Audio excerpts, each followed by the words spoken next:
legit. Dig 'em Aggies, this is it.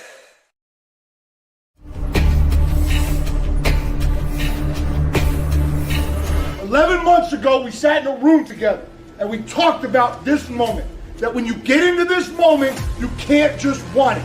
You've got to pay a price to earn it. You've got to pay a price to get on this stage. When you walk down the tunnel, think about everything you've done to prepare for this moment. They have not done what you have done. They are not ready to take this thing where you're willing to take it. Your togetherness is better, your effort is better, your culture is better, so put it on display for 3.5 hours and go get it.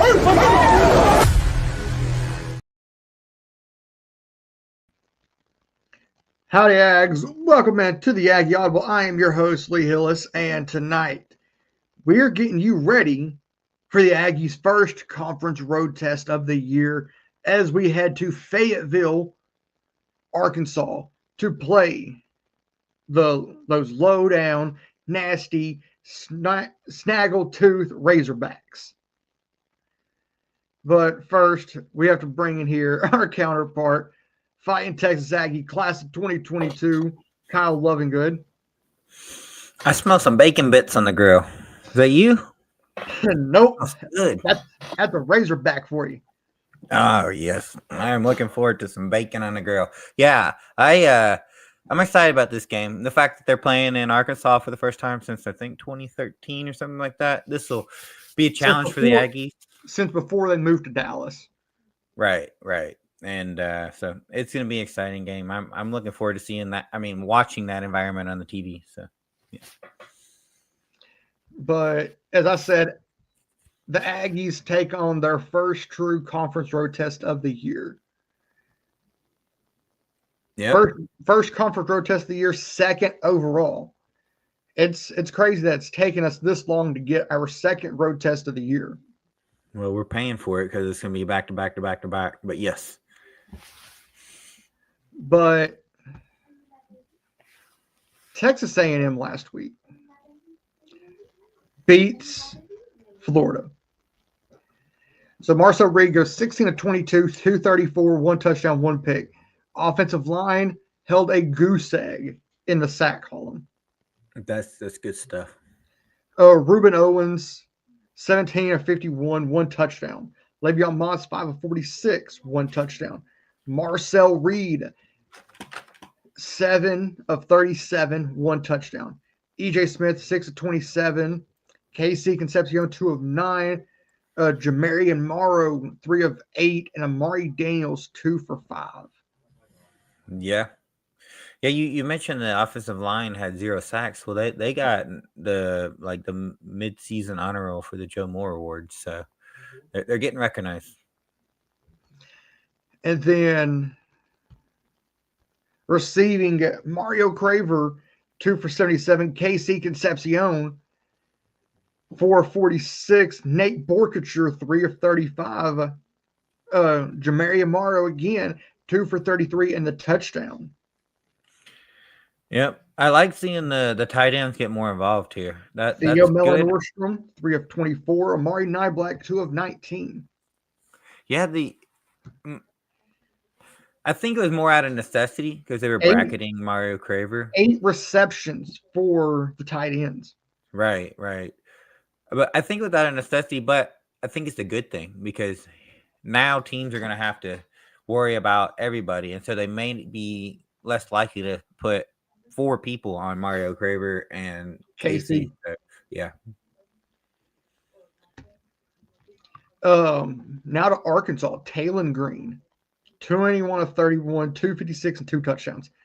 But his offensive line is, I think, made of glass or Swiss cheese, one of the two, because they definitely have a lot of holes. They gave up 5 sacks. Yeah, Taylor Green is the whole Arkansas offense. So he If the you way take he him goes. away, Yeah, you take him away, they're going to need to either use a running back or a wide receiver. yeah. Washington 19 for 131, 1 touchdown. Taylor Green 17 of 63 and 1. Russell 8 of 47 on the ground. Yeah. I'll let you finish the stats and then I have something to say. Sharp 7 of 76. Blake 5 of 65. Brown 3 of 50. Shanks 3 of 44. Jones 1 of 9. Washington 1 of 6, and former Texas A&M tight end Jaden Platt 1 for 6. Yeah, I think the reason part of the reason they did well last week, and they have an explosive offense, don't get me wrong, but part of the reason they did well is Tennessee's defense is just not up to snuff this year. They've been kind of struggling. So that allowed Arkansas to get back in the game late and I think they had the ball like right toward the end of the game with a chance for the win. And Tennessee, like their defense did come up with a play, I think, to end the game. But yeah, Arkansas is dangerous. The Aggie defense should come out guns a-blazing, ready to keep the third down. Like Streak alive. yeah, shrink. What are they like? 3 and 2. It's like 2 of 33. Yeah, 2 and 33. They need to be like maybe 5 and I don't know. They don't need to allow many third downs and play good defense this game and keep Arkansas on their toes. So shall we reveal the uniforms? Yes, let's do it. I'm just going to say it's about to get icy.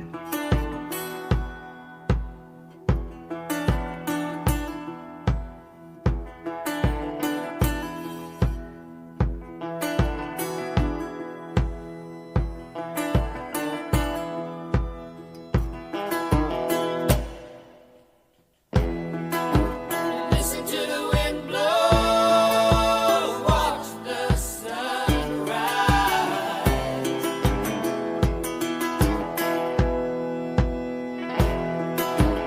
Run in the shadows, damn your love, damn your life. And if you don't love me now, you will never love me again. I can still hear you saying you would never break the chain, never break the chain.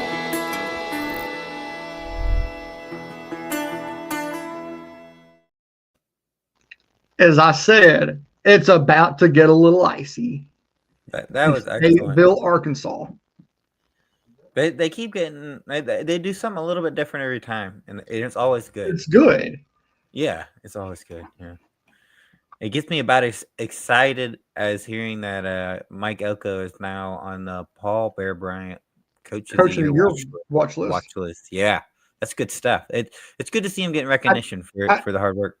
I don't think we've ever had a coach on the Bear Paul Bear Bryant Bryant. Yeah.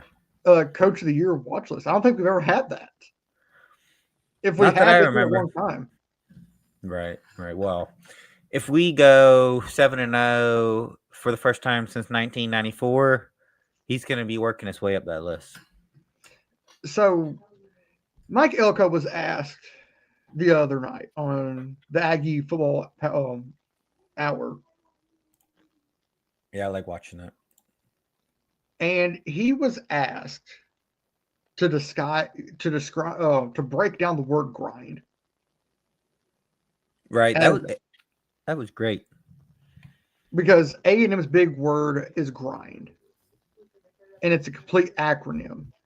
So here's what Andrew Monaco and Mike Elko said on the Aggie Football Hour. Can you explain to her grind Ooh, and what it stands for? I can. So grind is, I'll give you the whole story on grind. So this is you only get this at the radio station or the radio show. So for years, you would hear kids talk about, I'm grinding. I'm out here grinding. I'm grinding every day. So really, you woke up at noon and you went back to sleep at 2. I don't think you quite know what grind means. And then my own son started hitting me with it. And I'm like, yeah, but I've been at work for 7 hours already, and you're not even out of bed yet. I'm not sure that you're grinding. And so when I became a head coach, I kind of wanted to take that word and put it into an acronym. I just thought it would be a cool word to use. And so the G stands for grit, which is kind of that mental toughness that you need to be successful and kind of overachieve in life. The R is for relentless effort, which is basically pouring everything you have into everything you do. The I in the middle is always integrity, because who you are and how you represent yourself and your program is everything. The N is now, which is just kind of living in the moment, enjoying the moment. And the D is dependability, right? And just being the same person every day, every time you show up in the building. And so we kind of took that word and just used that as kind of the core of our program and said, if you really want to grind, this is what you believe in. This is what you'll be all about. This is what ultimately gets you to be successful. That does not take talent. None of it, right? And you want, I think that's what you want, right? When you talk about, what are the pillars of the program? What do you stand for? You want those things to be things anybody can achieve and accomplish. And I think one of the things as a leader that you're always trying to do is pave a path through success that's attainable, right? And you can't tell every kid in your program, in order for us to be a championship program, you've got to have 2,000 yards rushing, right? For some kids, that's just not a reality, but each kid can kind of adhere to the 5 pillars of our program and do their part to help uplift it all.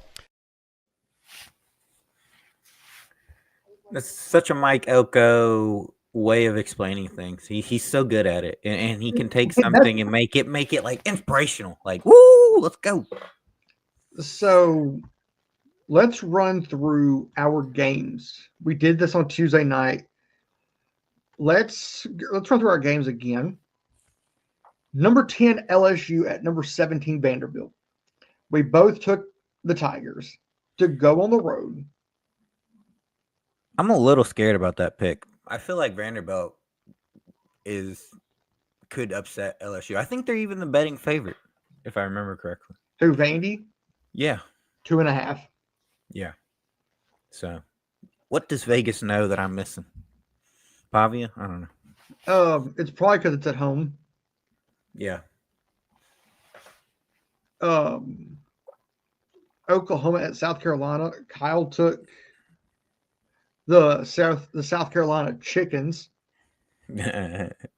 while I took Boomer Sooner.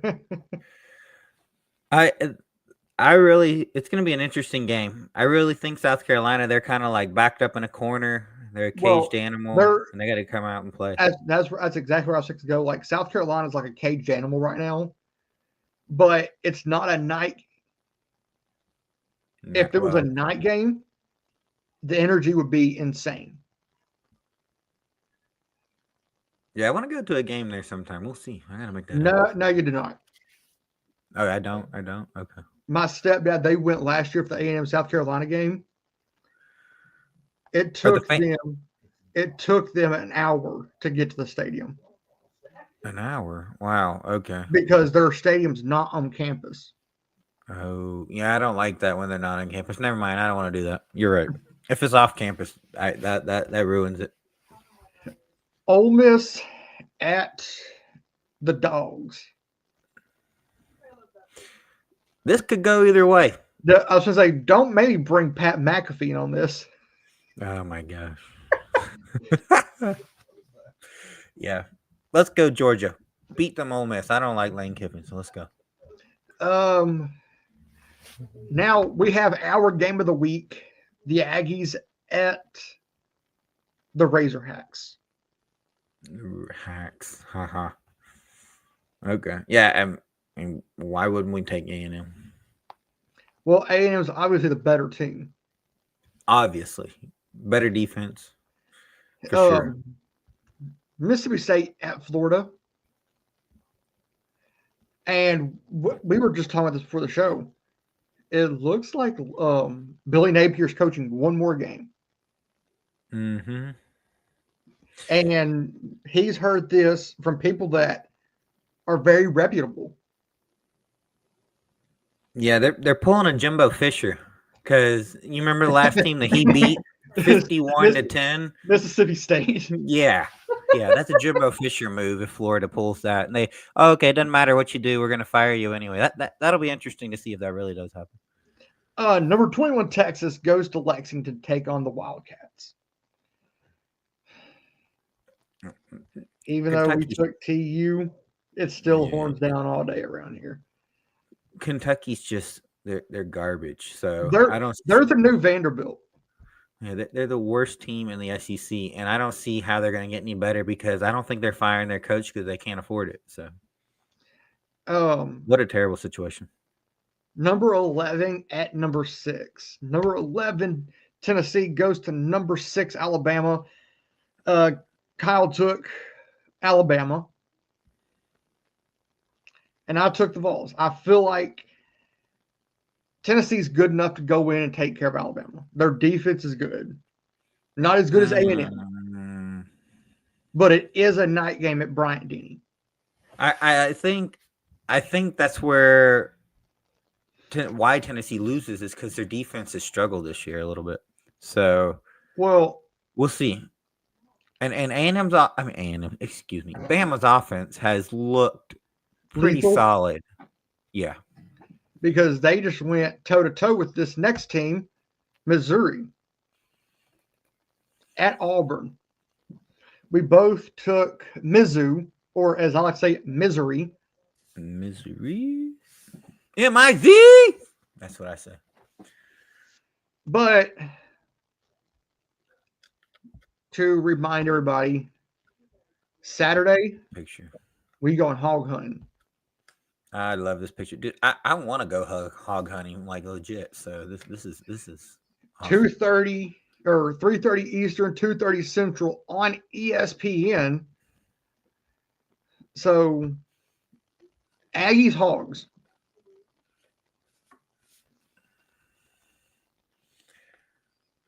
I'm looking forward to the game. There will be no suey around here.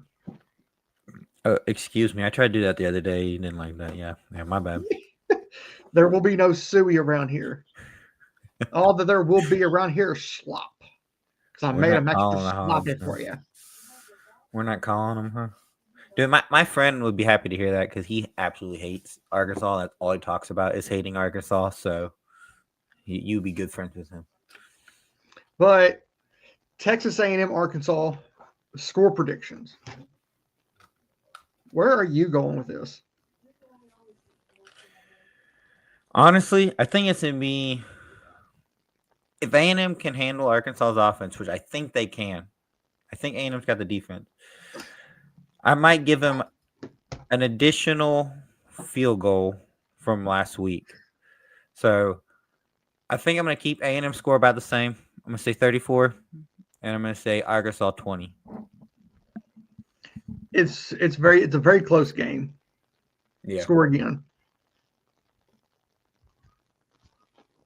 Man, okay, I went 35-21 in favor of the Aggies because I think A&M is like a touchdown favorite. Yeah. 7.5 to 8.5 point favorite. I am taking the Aggies by 14. Yeah, Bobby Petrino, he's going to pull out all the tricks. Bobby who? Bobby who? Bobby who? Yeah, I don't know. But Jimbo who? Yeah, but I think he's going to pull something out of his hat, and he's going to try to get something done. He did it against Tennessee last week. They were in the game at the very end. I feel like he's going to try to make a push late to get back going after A&M has made a good point. Made a good point. After A&M has made a good defensive stand throughout the game. I think A&M will have the same type of situation as last week. They let him score early or something? and then just start pouring on the gasoline. Yeah, I mean Jimbo can make those. Jimbo. Who? Wow, I'm in the past. Mike Elko can make those adjustments, and that's something that we Petrino did not can't. do in the past. Petrino can't. He didn't have a defensive coordinator, so probably not. So I know this show right here went very, very, very quick. But Ags, you don't have to go home, but you can't stay here. Thanks and giggle. Let's go 7-0. 1990.